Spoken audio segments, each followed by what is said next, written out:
बच्चों board exam में number कटते हैं क्योंकि हमें किसी भी स्टेटमेंट दिया जाएगा या आंसर दिया जाएगा उसका हमें क्वेश्चन बनाना नहीं आता। तो आज मैं आपको आसान भाषा में सिखाऊंगा फ्रेमिंग ऑफ क्वेश्चन। ठीक है, तो आप ध्यान से देखिए। जैसे देखो आपको क्या करना है, कोई भी सेंटेंस दिया हुआ है, जैसे ही इज योर फ्रेंड, ये आपके क्या है, कोई भी सेंटेंस है, कोई भी सेंटेंस या स्टेटमेंट है, क्या है, ही इज योर फ्रेंड। तो आपको यहाँ पर 3 रूल फॉलो करने हैं। 3 रूल आपको कौन से फॉलो करने हैं? हेल्पिंग वर्ब को, पहला है हेल्पिंग वर्ब से वाक्य शुरू करें,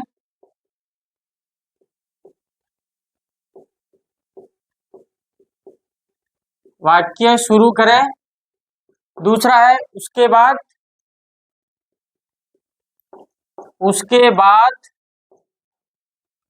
सब्जेक्ट को रखें।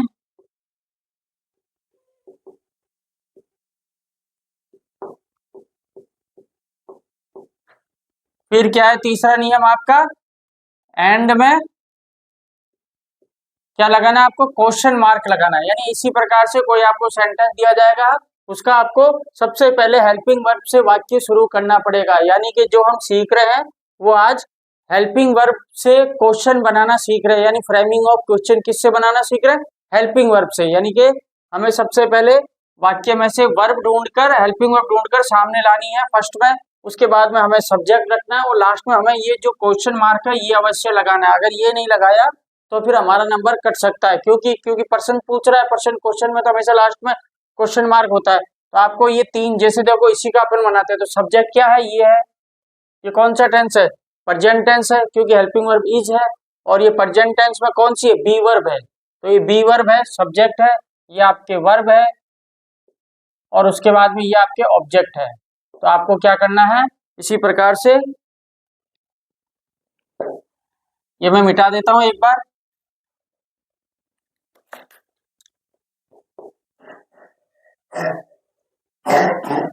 Is he your friend, last में क्वेश्चन मार्क, ये आपका बन गया फ्रेमिंग क्वेश्चन। यानी जो हमें स्टेटमेंट दिया गया था, इस स्टेटमेंट का हमने प्रश्नवाचक वाक्य बना दिया है।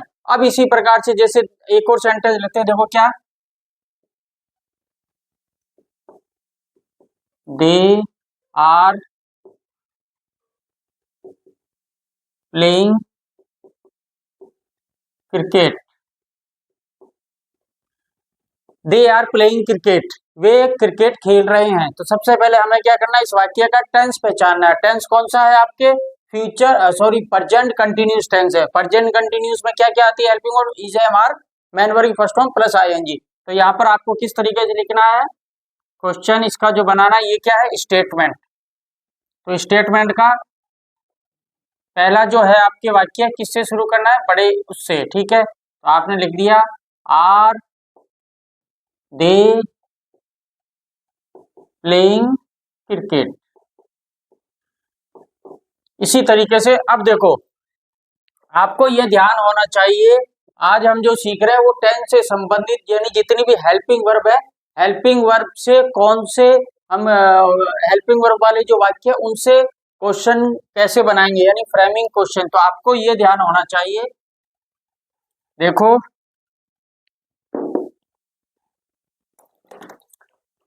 देखो हेल्पिंग वर्ब कौन कौन सी होती है, देखो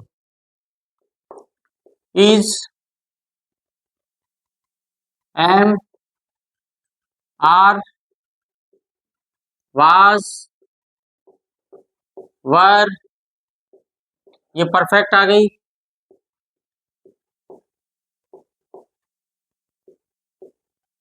add, will, shall, modal verb भी आप इसके अंदर ले सकते हो। दूसरा कौन सा है? Can, could, may, might, should,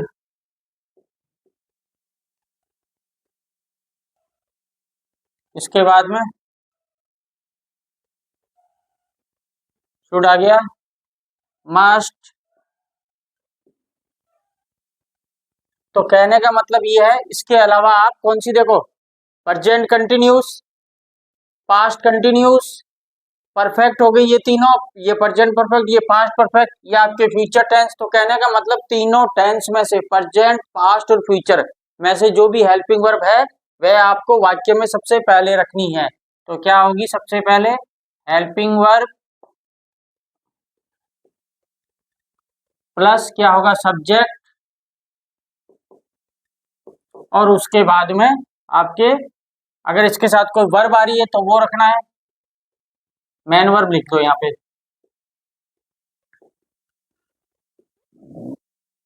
और उसके बाद में आपको ऑब्जेक्ट, और लास्ट में लगाना है क्वेश्चन मार्क। इसी तरीके से आपको लेकर चलना है। ये आपके हेल्पिंग वर्ब है। इन्हीं हेल्पिंग वर्ब का अगर कोई भी अगर सेंटेंस में कोई भी स्टेटमेंट दिया है या सेंटेंस दिया है तो उसमें आपको सबसे पहले वर्ब पहचाननी है। इसके अलावा आपको भी ध्यान है कि प्रेजेंट, सिंपल प्रेजेंट और सिंपल पास्ट में और होती है कौन सी, डू और डज और डिड। अगर तो इसको आप इस तरीके से भी लिख सकते हो, डू, डज और डिड। तो कहने का मतलब यही है, सिंपल हमें ध्यान है कि प्रेजेंट इंडेफिनिट टेंस में मेन वर्ब की फर्स्ट फॉर्म आती है, वहां पर हेल्पिंग वर्ब नहीं होती अगर वाक्य एडजेक्टिव हो। लेकिन हम इंटरोगेटिव जब वाक्य को बनाते हैं या नेगेटिव बनाते हैं या इंटरोगेटिव नेगेटिव बनाते हैं तो हमें इन हेल्पिंग वर्ब की आवश्यकता होती है। तो इसी प्रकार से अपन लिखेंगे जो भी है। अब आपको जैसे देखो एक सेंटेंस, ये आपको हेल्पिंग वर्ब ध्यान रखनी, ये सारी की सारी हेल्पिंग वर्ब अगर किसी भी सेंटेंस में आता है तो आपको वही रूल फॉलो करना है। कौन सा, मैंने सबसे पहले आपको हेल्पिंग वर्ब वाक्य की शुरुआत में रखना है, उसके बाद में सब्जेक्ट रखना है, और उसके बाद में मेन वर्ब अगर है तो मेन वर्ब रखना है, और उसके बाद में आपको एज इट इज वाक्य लेकर चलना है। अगर यहाँ पर अगर आपको सपोज कीजिए कि ये आपको नहीं मिले, इसके अलावा वाक्य सिंपल में आ जाए या फिर उसमें आ जाए, तो आपको कैसे करना है देखो, विदाउट हेल्पिंग वर्ब वाले जो टेंस से संबंधित है अपन वो करते हैं। देखो तो आपको तीन फॉर्मूले कौन से अपनाने हैं, हेल्पिंग वर्ब को वाक्य के शुरू में रखो, उसके बाद में आपको सब्जेक्ट रखना है, और लास्ट में आपको क्वेश्चन मार्क लगाना है अगर किसी भी स्टेटमेंट दिया गया है। सिर्फ स्टेटमेंट के लिए, हम आंसर की अभी बात बिल्कुल नहीं कर रहे। जैसे देखो यहाँ पे लिख दिया अपन ने, कोई भी सपोज करो, शी लाइक्स टी, ये हमने कोई सेंटेंस ले लिया।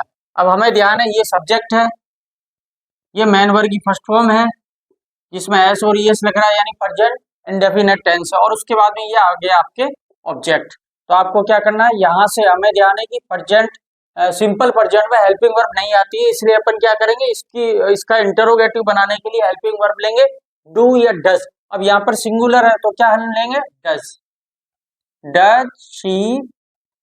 हमेशा यह ध्यान रखना, डू डज डिड के बाद में do, does and did, did के बाद में मेन वर्ब की फर्स्ट फॉर्म आती है। कौन सी मेन वर्ब की फर्स्ट फॉर्म आती है, तो यहाँ पर डज आ गया, शी आ गया, उसके बाद में लाइक,